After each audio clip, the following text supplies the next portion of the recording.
And we're here inside Bethel Church in Festus, Missouri with another Watchman video broadcast. You know, we had our homecoming today and had some good people, had some good visitors here with us today. And I will tell you, you guys missed out on it. Because not only did we have some good preaching, right? Whatever. We had some good eating. In fact, I was gonna bring a plate up here of bratwurst. I don't know if anybody outside of St. Louis knows what bratwurst is, but we had bratwurst and grilled hot dogs and grilled hamburgers and all kinds of salad and all kinds of pies and cakes. We just had a wonderful time here this year, and this is our Watchman video broadcast special that we're doing live here in the sanctuary of Bethel Church in Festus, Missouri. We want to invite you. We're going to try to do this again next year, probably in August.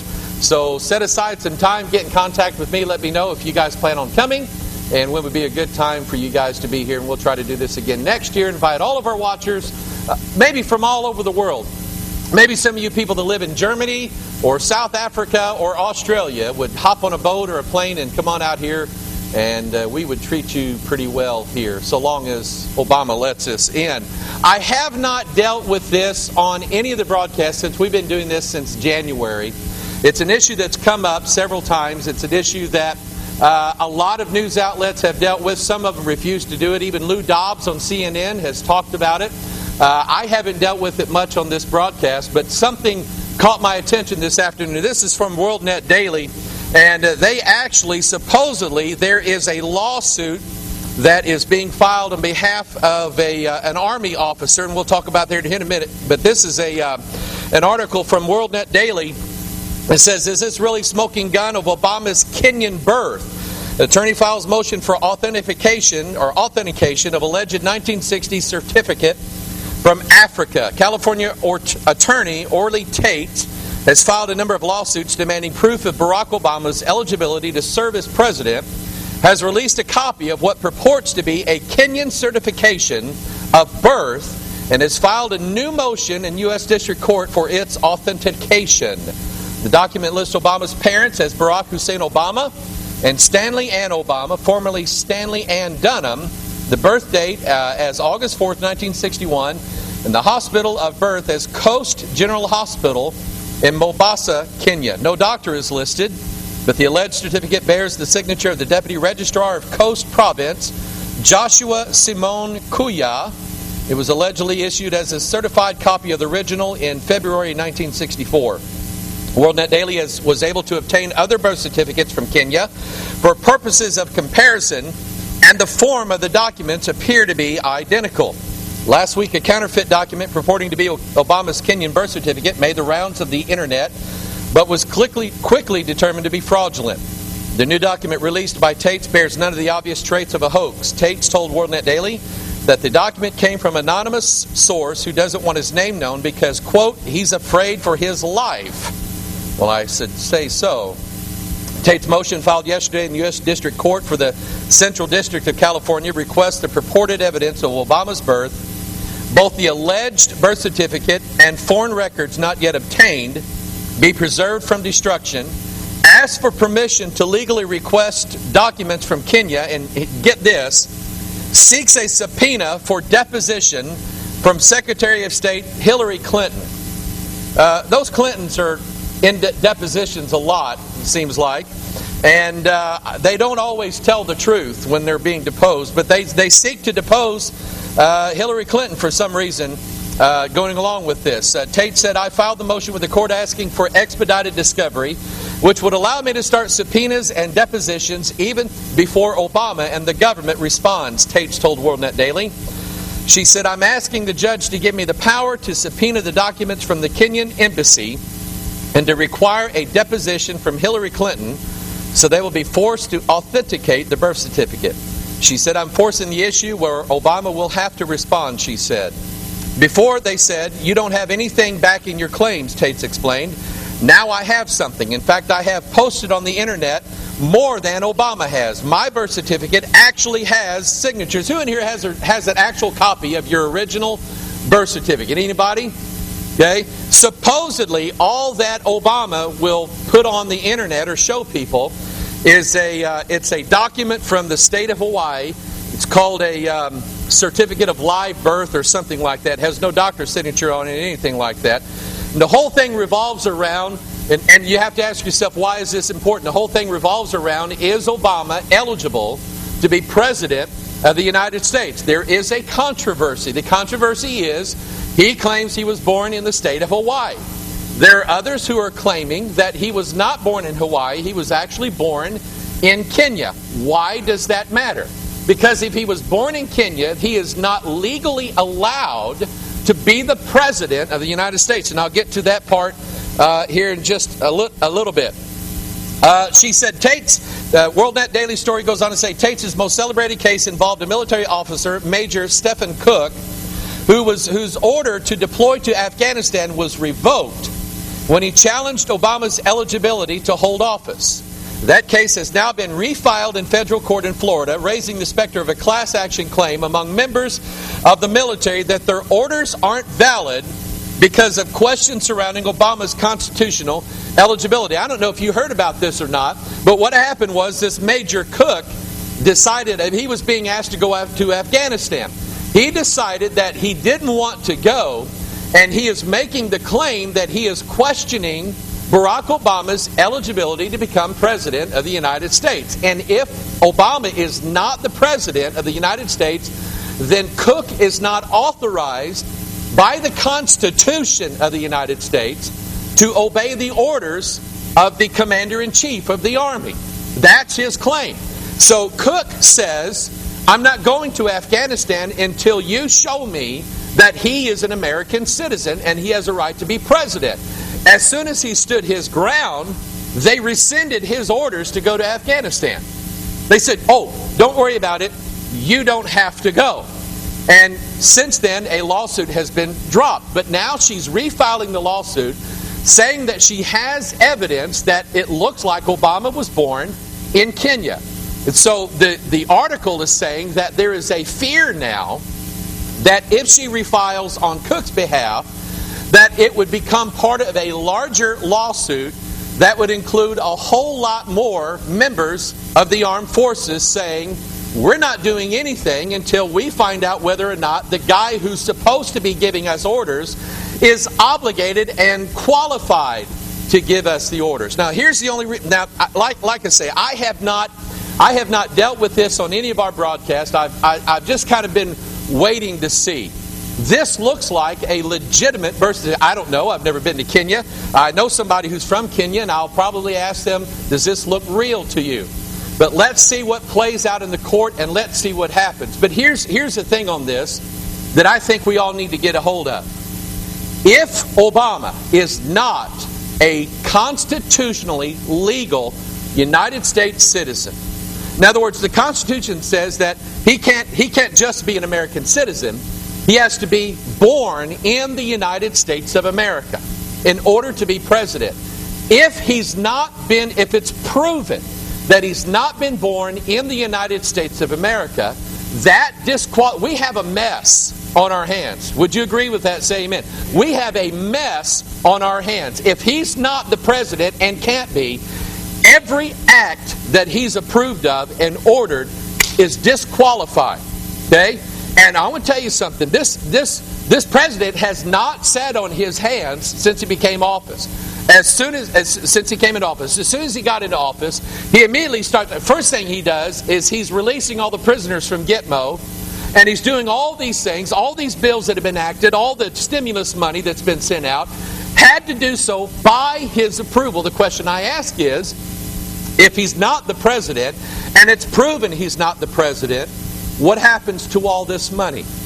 What happens to all these bills that he's signed and enacted? What happens to all these direct presidential orders that he's done? What happens to the country if it's proven that Barack Obama cannot be the president of the United States?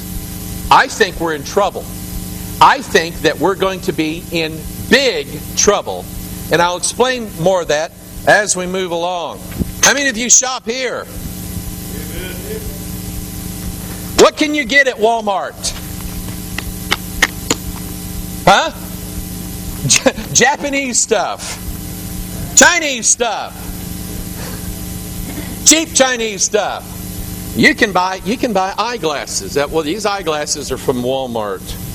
You can get tires at Walmart. You can get Coca-Cola at Walmart. What else can you get? Come on. Can you get a four-wheeler? You're kidding me. There's a Walmart let me do that. Let me just, in case you don't know what kind of people we are, this is the kind of hat that shows up at our church. Okay? Camouflage Super X.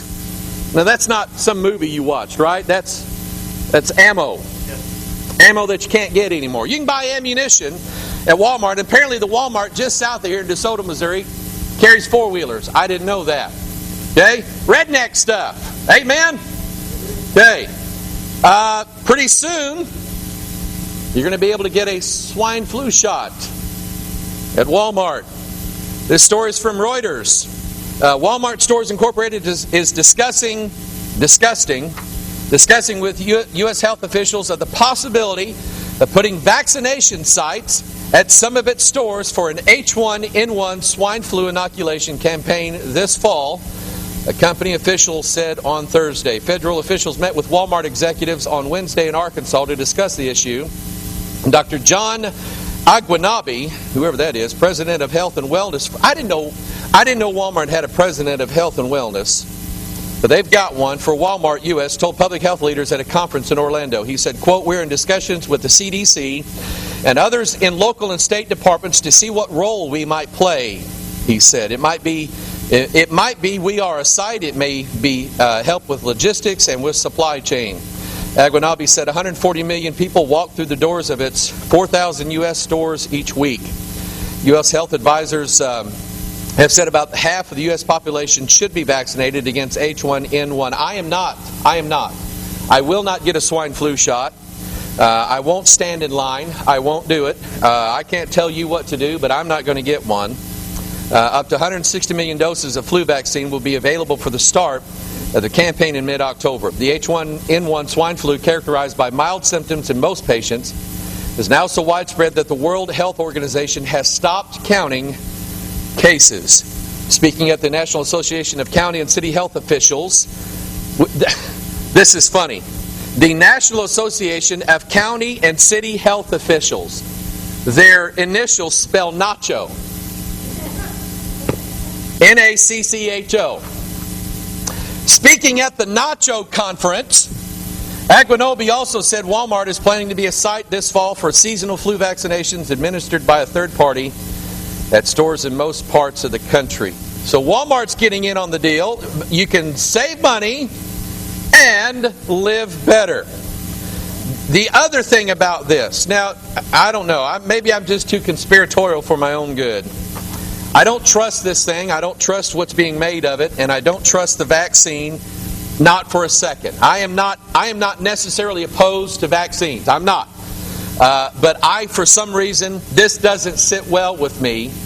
And we're already looking at a situation. In fact, check this story out here. This is from CNN in Washington. Military planning for possible H1N1 outbreak. Now, why would the military want to get involved in swine flu shot? How many of you have ever had a flu shot before?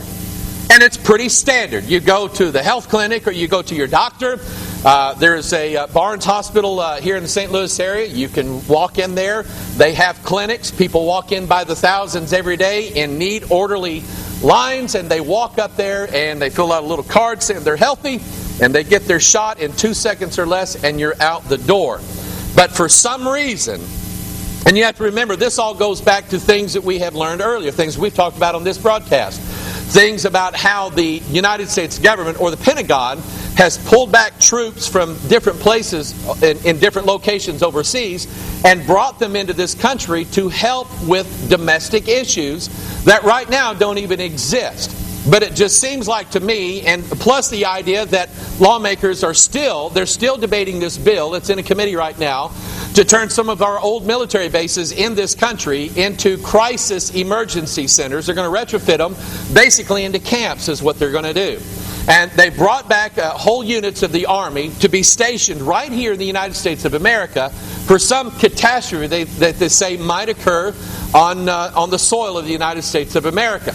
And that kind of makes people nervous. I don't know about you, but it makes me nervous to think that we're going to have Army guys patrolling the streets of the United States of America. Number one, it's against the law. It's against the Constitution, and it should be. And anybody in the military will tell you that military people are not qualified to be policemen. Policemen are trained to keep the peace. Military people are trained to kill people. And there's a difference. But now we have this story here. In fact, let me read the story. The U.S. military wants to establish regional teams of military personnel to assist civilian authorities in the event of a significant outbreak of the H1N1 virus this fall, according to the Defense Department officials. The proposal is awaiting final approval from Defense Secretary Robert Gates. Of course, he's going to approve it.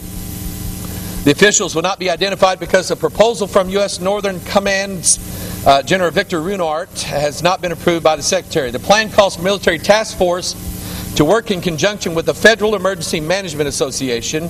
We're from the government and we're here to help you, is what that means. There's no final decision on how the military effort would be manned, but one source said it would likely include personnel from all branches of the military, like the Air Force, like they're going to need flyovers to make sure. And I'll be honest with you, I think this is about making people take a flu shot. Now, it's one thing to say there's an outbreak of a flu, there's an outbreak of something, if you get this vaccination, if you get this inoculation, you'll be fine. Do you want it?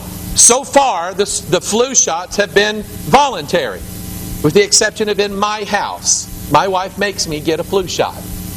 And I cry all the way down there. So, I live in a dictatorship in my house when it comes to flu shots. Okay? But I am standing my ground on the swine flu shot. I don't want it. I don't trust it. And I'm not getting one. Is anybody here with me? Amen. I'm not getting one. I don't trust it.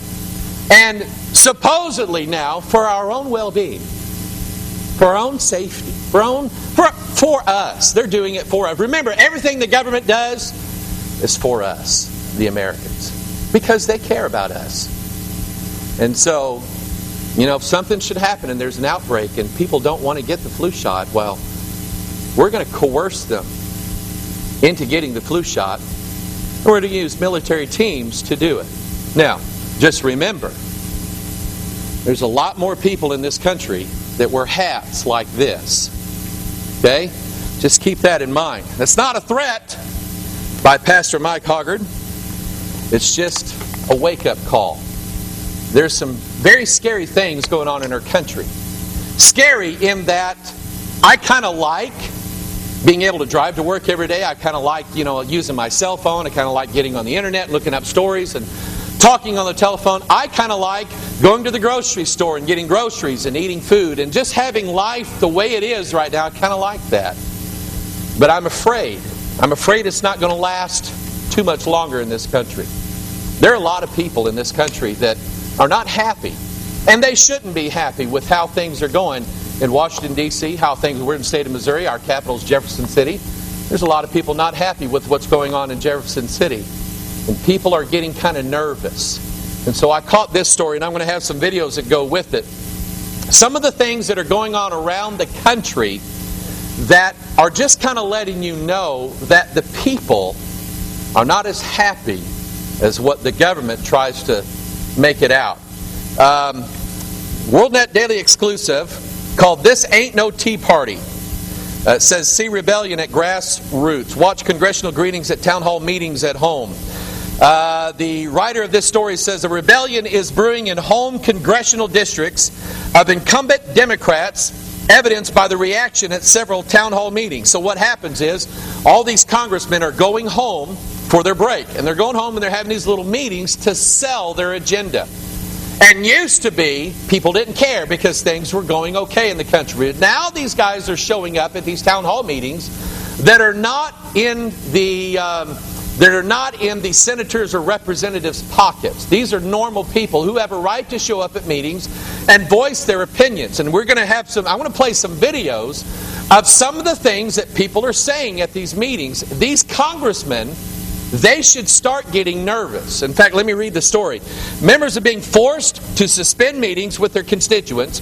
Screaming protesters are being dragged out of events by police and officials, are being greeted by protest signs and chants. Representative Tim Bishop, a Democrat of New York, has called off further events.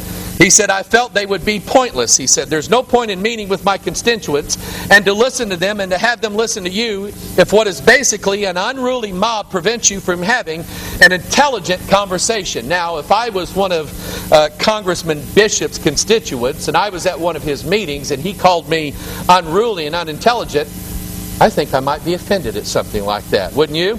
So anyway, but that's what he said. So he's called off all of his meetings, and I'll show you why. Let me show you a clip here, just segments of it. I'm going to edit it, but just segments of this video clip of what happened at Congressman Bishop's last meeting. Take a look. Silent no more! Silent no more! Silent no more!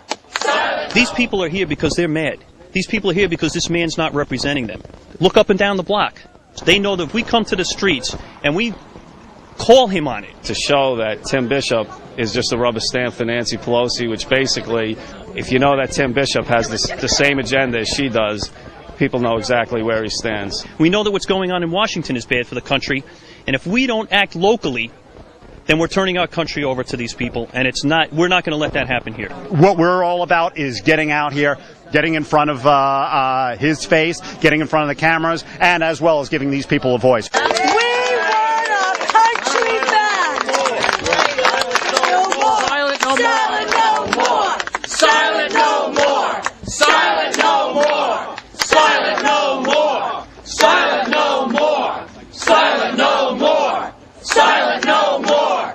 Silent no more! Silent no more!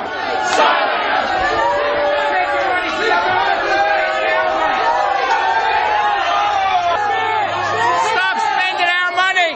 Stop giving us... You, ma'am. Yes.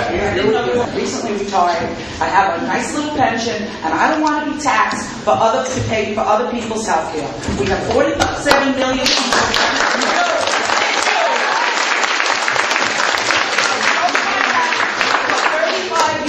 I pay a percentage of my health care, and I like it. It's good. I don't want to be shoved into a government-run socialistic health care program.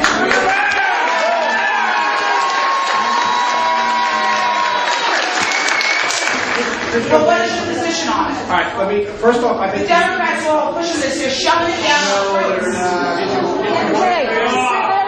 I'm ready for the way you're going. Hold on, please. I understand your anger. Social Security is on the point of insolvency. Yet we want the government to take more of that on. Okay. The government can't run a free lunch properly. And to tax me to pay for health care for other people, we're already overburdened. I'm sir. And we're not even talking about the tax rate.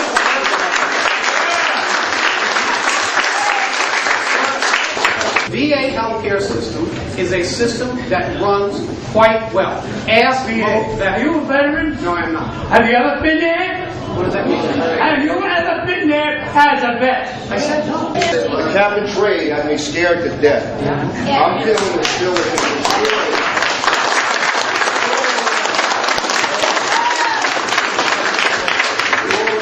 We already have the highest electric rates in the country. The overwhelming weight of the evidence, the scientific evidence, is that global warming is real. No. And that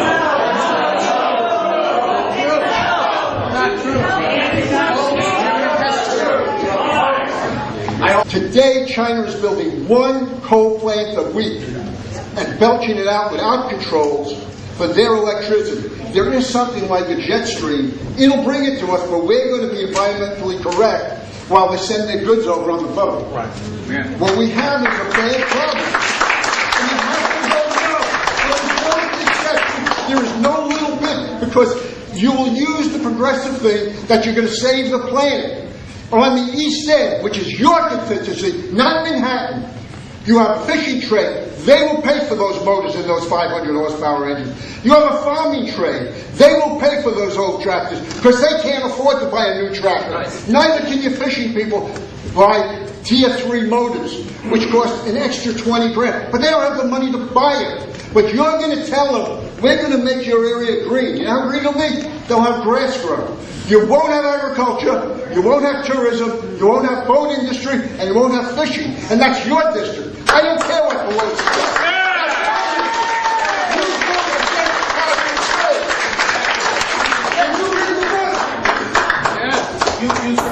These people are angry. They're upset. And they're voicing their opinion. Listen, we have a right in this country to voice our opinions to our the word representative. What does that mean? Who do they represent? Should they represent the big car companies? Should they represent all the labor unions? Or should they represent the will of the common people? Amen? The people. We elected them to represent us. This is the United States of America, not the United Corporations of America. And this guy's getting nervous because of what's going on there.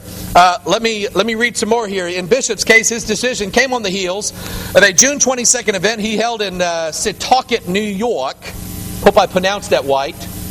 In which protesters dominated the meeting by shouting criticisms at the congressman for his positions on energy policy, health care, and the bailout of the auto industry. Police had to be called to escort the 59-year-old Democrat to his car safely. Hoorah! Representative Keith Ellison, Democrat of Minnesota, got an earful too, especially on the health care issue. Let's see, it's not just members of the House who are getting lectured. Senator Claire McCaskill, Democrat of Missouri, heard from a very well-informed veteran to the enthusiastic applause of all those gathered. I want to play that clip too. Watch what happened when Representative Lloyd Doggett, Democrat of Texas, went out to meet constituents recently. Take a look at this video. Representative Ellison, are you willing to put your family in this government system, which is different from the one you currently use? If you are not willing to put your family on the system, why should the rest of us? All right, next point. We'll answer the question. Thank you, Keith. Congressman Ellison. I just want to say there's not one program that the government has stuck its fingers in, its hands in, including welfare, including Medicare, including Medicaid, that has worked. Our disproportions are because we are being pimped and we are being used, and they are not going to get it any better taking care of your life. Thank you. Yeah.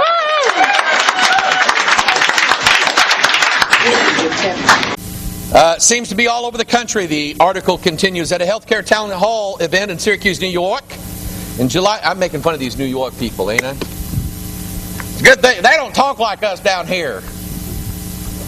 At a healthcare town hall event in Syracuse, New York, in July, police were called in to restore order, and at least one heckler was taken away by local police. Close to 100 sign-carrying protesters greeted Representative Alan Boyd, Democrat of Florida, at a late June Community College Small Business Development Forum in Panama City, Florida last week. Danville, Virginia anti-tax Tea Party activists claimed they were refused an opportunity to ask Representative Thomas Perillo, Democrat of Virginia, a question at a town hall event, instructed by a plainclothes police officer to leave the property after they attempted to hold up protest signs. There's another one I'm going to show you. Senator Carl Levin, Democrat of Michigan, was chased today. Listen to this. He was chased away by a crowd. And this was, and I have to admit, when you see the video, you're going to see this. I mean, I would have been scared too. I would have been out of my mind scared had I, as an elected American politician, showed up to a meeting where people were going to be gathered, of the United States citizens, and they scared him away. Guess what they did?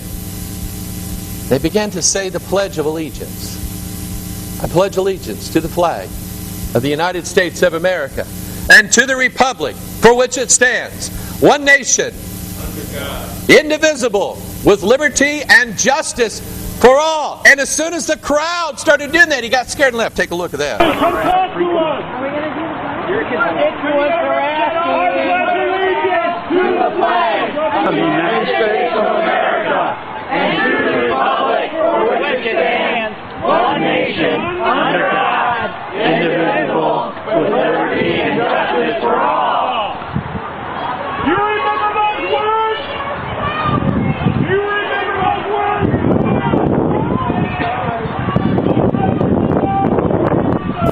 biggest source of protests are the health care bill, the $787 billion economic stimulus package, the cap and trade legislation. We've dealt with those and we'll continue to deal with those on this broadcast. They're also angry about Barack Obama's refusal. Listen to this. They're also angry about Barack Obama's refusal to release his birth certificate to prove he is a natural-born citizen and constitutionally eligible to serve in the White House. Somebody sent me this the other day. This is our own Russ Carnahan. This is actually our district. Our district's representative to the House of Representatives was speaking at a meeting locally here in the St. Louis area on health care. And listen to what somebody said. The overall cost of the package has been estimated at about $1 trillion over 10 years. About half of that comes from savings and efficiencies in the system. Part of that,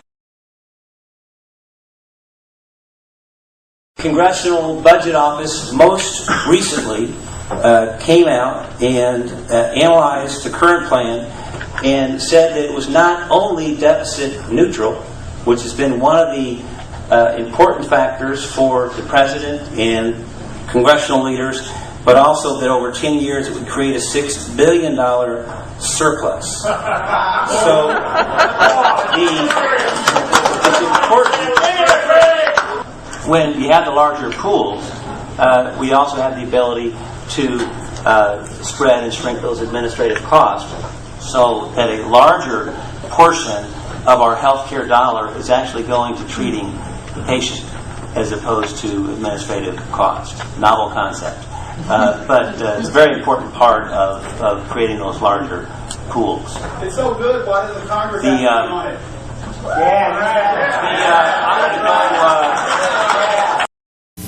Anyway, Russ Carnahan at this meeting here in St. Louis, at St. Louis, I think it's St. Louis College, talking about how good health care is and how it's going to save money, and everybody started laughing. And as he's giving his speech at the same forum, he's talking about how good this health care bill is going to be, and someone from the crowd said, if it's so good, why doesn't Congress have to be on it? And that's the thing. This health care bill doesn't apply to congressmen. They're actually going to get better health care because, they're superior people.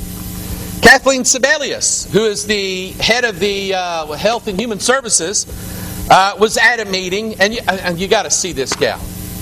She's talking, and somebody grabs a microphone in the back and says this. It'll be a cold day in hell before he socializes my country. Excuse me. The federal employee health system would stay in place, as would other employer-based coverage. What this guy said was, it'll be a cold day in hell before he socializes my country. And the crowd just jumped in applause and roar. And yet her reaction is,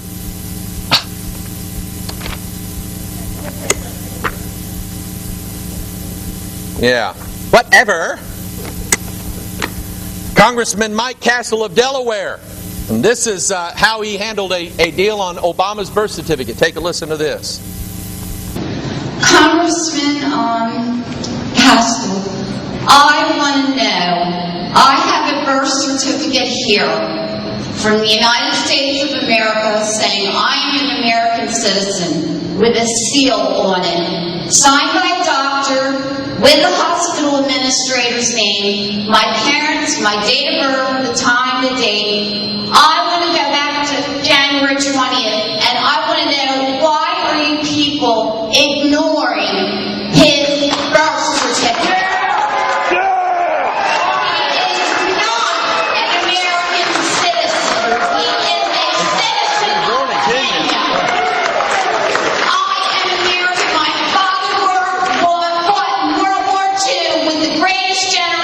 Pacific Theater for this country, and I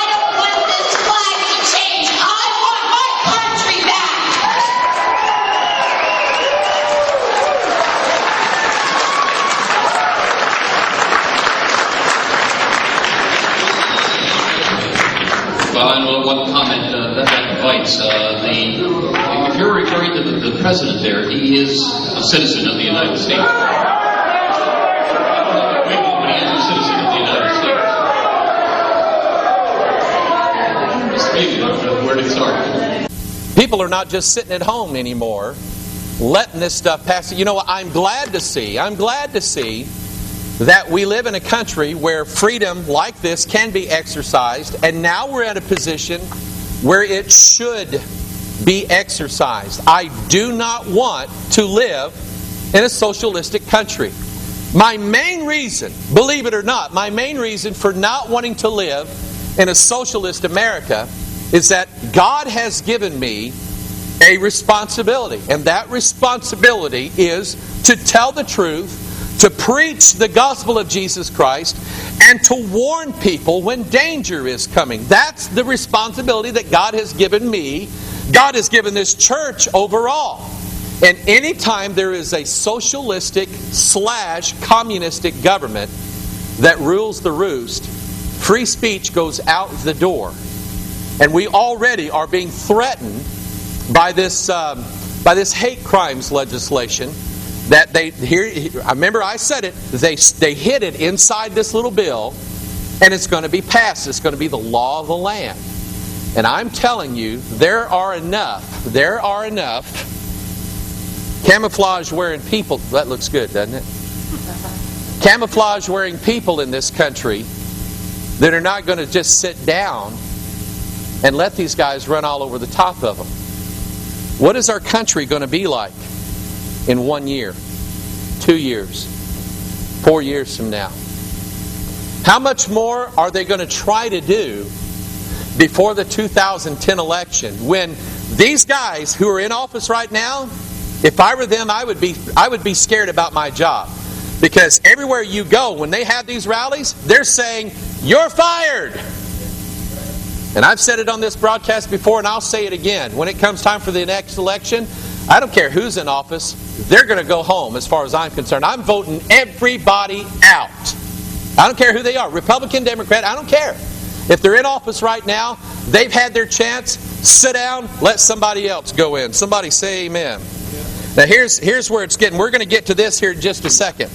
Here's where it's getting interesting. Democrats win approval of health bill in committee. You've heard that this health care bill has been kind of, Obama wanted it passed by August and it didn't happen, and some people are trying to let on, that, it's going to go away. Well, a committee, in fact, let me read the story. In a triumph for President Barack, let me read it like this. In a triumph for President Barack Obama, Democrats narrowly pushed sweeping health care legislation through a key congressional committee Friday night and cleared the way for a September showdown in the House. The 31-28 vote in the House Energy and Commerce Committee along party lines was weeks later than either the White House or Democratic leaders had hoped. As part of a last-minute series of changes, the committee agreed to cap increases in the cost of insurance sold under the bill and also give the federal government authority to negotiate directly with drug companies for lower prices under Medicare. In other words, they made some concessions in order to get the thing passed, but they're going to get the thing passed. Here is, we talked about Russ Carnahan, who is our representative. Here is what he says. This is from his website on the health insurance reform bill that's on the U.S. floor. He said, those with and without health insurance share something in common. They both lack stability and security when it comes to coverage. Now, I'm going to stop right here. Who in here has health insurance? How many of you who have health insurance, it's real shaky and iffy whether or not you're going to get anything paid or not? Anybody? No. I have health. In fact, I went to the ER Wednesday night after church to have my knee looked at, little infection on here. Went in there, pumped me full of drugs, sent me home. Everything worked. I gave them my card. Everything worked. It's fine. I don't have a problem with my health care insurance. I don't have a problem with it. And let me ask you this. Do you have a problem with your health insurance company making money? Anybody have a problem with that? What happens when they make money? Do what?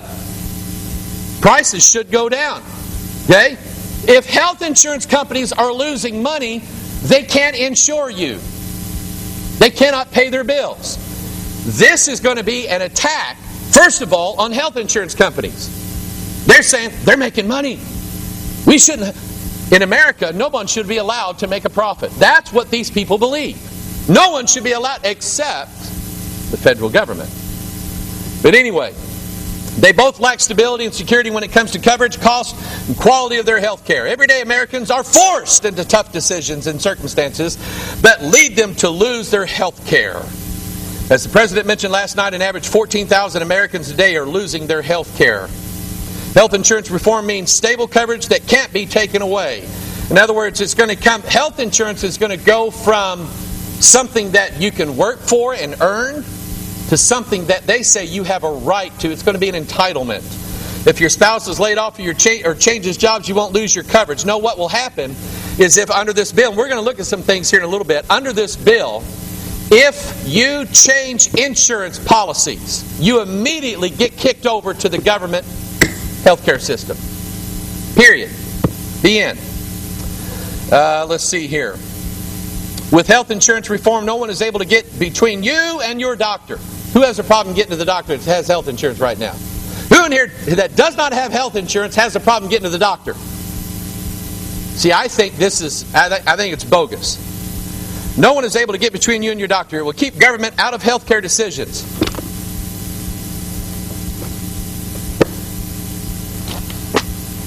When the government gets involved in something, do they get involved in the decision making? They're telling us this. They're telling us this. Well, I shouldn't have got all excited about this. They're telling us this. Now, here it is. The government bailed out the banks. That's the government getting involved in the banks. Did the government then tell the banks how to do their business? Yes. The government bailed out GM and Chrysler. Is the government... The very first thing that happened was they made the president of GM quit. The government fired him. They're making the decisions for the banks. They're making the decisions for the car companies. They're making the decisions for the housing industry. And now Russ Carnahan and all these other guys are telling you that if the government gets involved in health care, it will not make the decisions. They are lying through their teeth. I got to move on. We have this. I'm going to post this on our website. One of our watchers sent me this. Thank you for that. I don't remember who you are, but thank you anyway for that. This is from the Liberty Council, a nationwide public interest religious civil liberties law firm. And this is just a brief outline. You know, this thing's about 1,000 pages. And this is an outline of what the current health care bill, as it stands right now, is going to change inside America. And you remember, Barack Obama ran on a ticket that he was going to fundamentally change the United States of America. When you fundamentally change America, you change what is the foundation of America. Number one, it's this. Number two, it's the Constitution of the United States. And I believe that he wants to fundamentally change what is the foundation and definition of the United States of America. He's doing it through the stimulus bills. He's doing it through the takeover of the housing industry. He's doing it through the takeover of the car companies. He's doing it through cap and trade. He's going to do it through health care. The government is going to be running a vast majority of the economy of our country. But let's take a look. There's probably, 100 some odd points in here. I'm only going to deal with 75 of them, so we'll get done pretty quick here. On page 1, and like I said, we're going to try to post this on our website, and you can download this. Page 1 here of your little handout. Everybody's got one. Raise them up here so let everybody see you got a little handout here. Okay? You're an informed church. Section 113 of the health care bill mandates a government audit of the books of all employers that self-insure in order to ensure that the law does not provide incentives for small and mid-sized employers to self-insure. In other words, if you run a business and you self-insure yourself as part of that business, the government has a right to audit your books. Okay? Section 122. Your health care will be rationed. Every other country that has government-run health care rations their health care.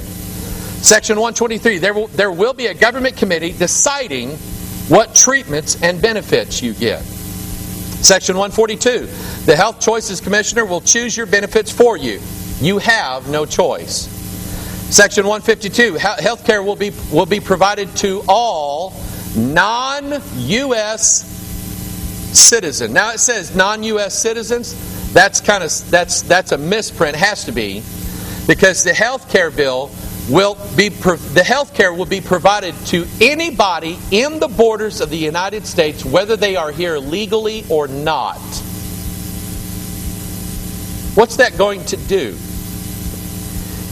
Everybody in every country is going to come into this country and get hooked into our live for free system. They're going to get government subsidized housing. They're going to get government food. They're going to get government welfare. And they're going to get government health care. And they won't have to work a day for it. And they definitely, you see, they can't pay taxes.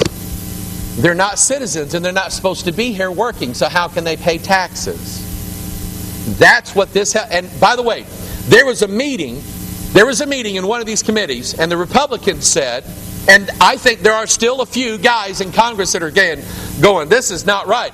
They actually tried to amend this in a committee to say, we want the language changed to not apply to illegal aliens. The Democratic-controlled committee said, forget that. And they kicked it out. So the health care bill, as it is right now, will cover everybody that's in this country illegally. When Barack Obama comes out and says that 45 million Americans right now don't have health insurance, 25 million of those Americans are in this country illegally, and they don't deserve government health insurance. That's what's going on. Section 163, government will have real-time access to individuals' finances, and a national ID health card will be issued. Bingo! I think we're getting close to something here. And he causeth all, both small and great, rich and poor, free and bond. That's what this health care bill covers. The small and the great, the rich and the poor, and the free and the bond, to receive a mark on the right hand or forehead. Now, this health care issue and the card that they get will not be the mark of the beast. Okay? But it lays the groundwork. Okay? Lays the groundwork. Section 163, government will have access to your bank accounts for electronic funds transfer. How many of you think that's a good idea? Oh, come on. Come on. They're not going to steal your money. The government wouldn't do that, would they? Let's see here. Section 164 is a payoff subsidized plan for retirees and their families and unions and community organizations. One of those is ACORN. ACORN, if you've never done any research on ACORN, they are the most... ACORN is a government-run mafia, is what it is. It's a community organization. They have like tentacles all over the country. They get billions of dollars, both privately and publicly, and ACORN is going to be subsidized by your tax dollars through health care. Section 201, government is creating a healthcare exchange to bring private plans under government control. On the back page there, page 2, down toward the bottom. Any non-resident, Section 59B, any non-resident alien is exempt from individual taxes. Section 431, officers and employees of healthcare administration will have access to all Americans' financial and personal records. Section, let's see here, on page 3, section 1121. Doctors, it does not matter what specialty you have, you'll all be paid the same. Service categories established under this paragraph shall apply without regard to the specialty of the physician furnishing the service. In other words, your highly skilled heart surgeon will be paid the exact same amount of money as your family practitioner is. And believe it or not, there's people in this country that have been duped into believing, oh, that's a good idea. Why should they get more money? Why should they get more money? Because they hold people's lives in their hands. And they're good at it. Most of them are good at it. And I think they should be paid for it. The servant is worthy of his hire, the Bible says. Section 1151. The government will penalize hospitals for what government deems preventable readmissions. Section 1156. Prohibition on physician ownership or investment. In this town, in order to save money, a group of doctors got together and opened up their own outpatient surgical unit here in town. How many of you ever had a procedure done there? I have. Okay, my wife has. They opened that up there, and it's outside of the hospital. Under the new health plan, they will not be able to do that anymore. Okay? Section 1162, the government mandates establishment of outcome-based measures, which basically means rationing. On page 4, Section 1233, government will instruct and consult regarding living wills and durable powers of attorney. Mandatory end-of-life planning. There's all kinds. I'm not going to go into it. There are all kinds of really scary provisions in this plan that regard old people. Basically, and you can believe this or not, there are some scary, scary people that Obama has picked to be czars over different areas of our government. And some of these people believe in euthanasia, mercy killing, taking old people who are critically ill, let them die. These people say, let them die, let them go. Okay? Somebody's 73 years old, they've got cancer, but they need heart surgery. They're not going to get heart surgery. They're going to die of cancer. And they're going to let these people go. This is not the America that I believe in. This is not the kind of country that I want to live in. And I'll live here till I die. But I won't like it. Let's see here. So, on page 5, section 1308, the government will cover marriage and family therapy. This will involve government control of your marriage. Page 6, section 1442. Quality measures shall be designed to profile you, including race, age, gender, and place of residence. In other words, you'll be targeted if you live in what's called a poor area. You'll be targeted. Page 7, section 1711. Here we go. No more bratwurst. Section 1711. The government will require preventative services, including vaccinations. If you're on the government health care program and a vaccination comes around, you have to take the vaccination. In fact, if you're enrolled in the government program, you have to do whatever they tell you to do. It's about that much control. It's not. This has nothing to do with we the people. It has nothing to do with we the people. Section 1713, nurse home visit services. Service number 1, improving maternal or child health and pregnancy outcomes or increasing birth intervals between pregnancies. Somebody tell me what that looks like to you. Increasing birth intervals between pregnancies. Forced abortions. There is no doubt in my mind whatsoever that once this plan is in effect, you, the taxpayer, will be funding abortions all throughout this country.